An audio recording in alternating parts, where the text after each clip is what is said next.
बसहा चढ़ल शिव डमरू बजाबथी,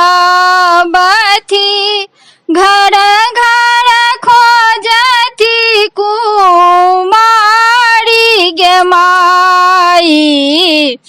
बसहा चढ़ल शिव डमरू बजाबथी, घर घर खोजथी कुमारी गे माई।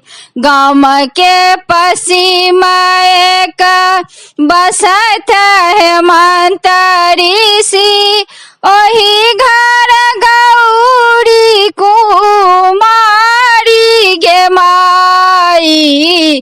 परिछन चलली माये मनायन, बड़ देखी खसली झमाई गे माई।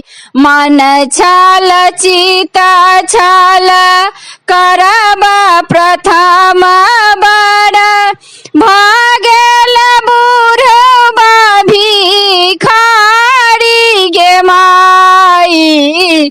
खिड़की के ओते ओते गौरी मिनती करू, सुनु शिवारजी हमार गे माई। एक बेर शिवा भेष बदलियाऊ, देखत नगर कलोक गे माई।